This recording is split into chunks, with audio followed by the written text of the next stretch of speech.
A Columbia City Councilwoman is no longer seeking re-election in the April 4th election. What this means for the race. Well, all that rain from earlier today is done. It's still very mild now, but cold air is quickly coming in. How low we go in my first alert forecasts.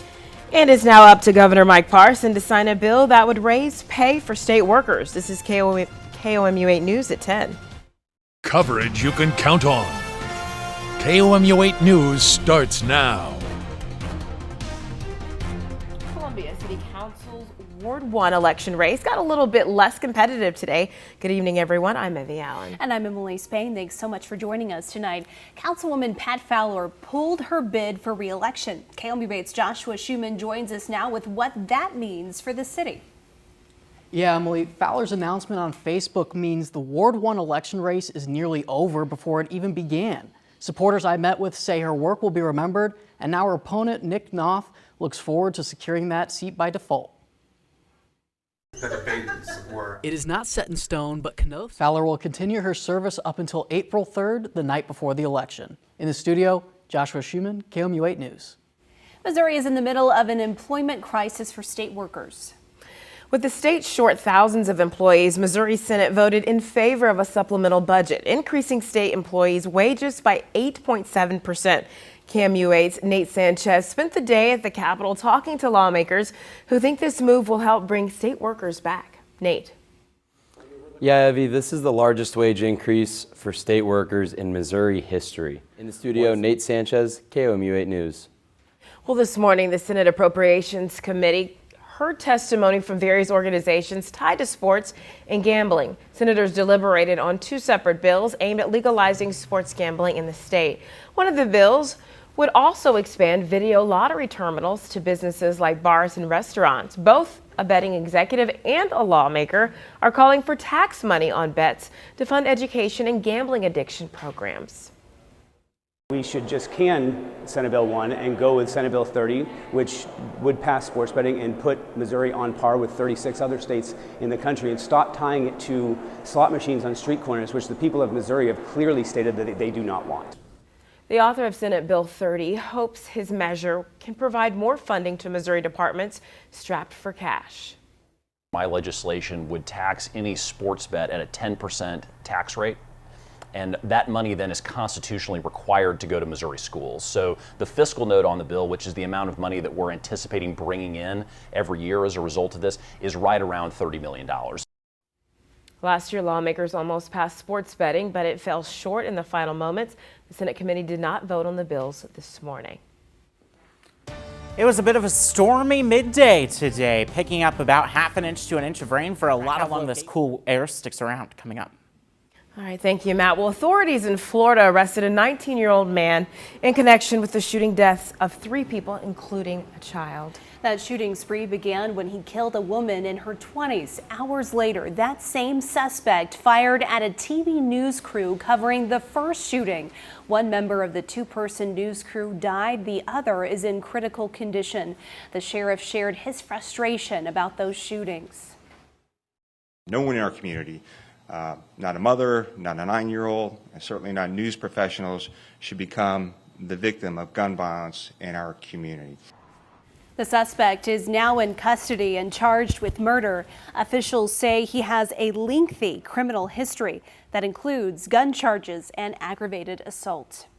A massive cleanup is still underway after a train derailment in Ohio. The NTSB says shortly before the derailment, a wayside effect detector alerted the crew to a mechanical issue. Based on surveillance video, CNN estimates the train would have been traveling at an average of 49 miles per hour. The train then slowed to an average of 30 miles per hour, but it's not clear why. The EPA is ordering Norfolk Southern to clean up the entire disaster zone. They have to put together a work plan that's going to be very prescriptive in terms of all of the cleanup, how they will do it, and the radius of that cleanup. They also have to explain to us, how they'll pay for it. The NTSB is expected to release the preliminary report on the derailment tomorrow. The Biden administration is promising to make Norfolk Southern pay for all of that cleanup. The Ohio Department of Health set up a medical clinic for people feeling sick. People that live there are feeling frustrated with unanswered questions leaving the clinic. CDC is also sending a team there. This will include registered nurses, mental health specialists, and toxicologists. Chinese officials say at least 2 people are dead and 50 missing following a mine collapse. The Chinese president has ordered an all-in effort for the missing people. More than 300 rescue workers are participating in this search. China relies heavily on coal for power, but is working to reduce the number of death mine accidents. Now, President Joe Biden is back at the White House after visiting Ukraine and Poland. President Biden held critical talks with key NATO allies from Eastern Europe who see the war in Ukraine as a threat to their own security. The president pledged his full support to defend all of NATO. Biden also says Ukraine will never be a victory for Russia. His biggest challenge now is convincing Americans to stick with supporting Ukraine. Tomorrow, the defense plans to call Alex Murdaugh to the stand to testify in his own double murder trial. He is facing charges for the murder of his wife and 22-year-old son in 2021. Both victims were found dead near the kennels of the family's South Carolina property in 2021. Prosecutors allege Murdaugh killed his wife and son to distract from alleged financial crimes. But the defense claims that Murdaugh is a loving husband that is being falsely accused.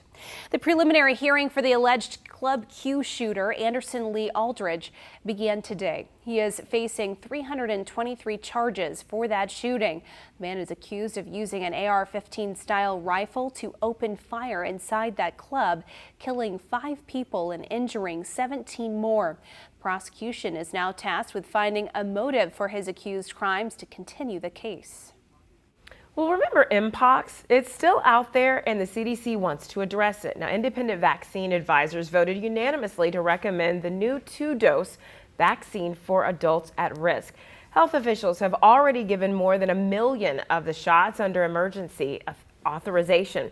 Back in August, there were about 450 new cases a day. Now, there are only about 2 cases reported daily, but experts worry another outbreak could occur at any time. The CDC says this year's flu season peaked early and has already hit children. Flu-related deaths also more than doubled over the past year, which was the highest number since the beginning of the pandemic. Now, it's unclear if the kids who are infected have pre-existing conditions, but most weren't vaccinated against the flu. Coming up, a housing growth in downtown Columbia is bringing challenges that officials are hoping to address. And a group gathered at the state capitol today to raise awareness about mental health. If you're wondering where we stand in terms of rainfall, above average for the month, a little below average for the winter and the year, but pretty much good numbers to see across the board, and more rain is in my 8-day forecast. I'll tell you when after the break.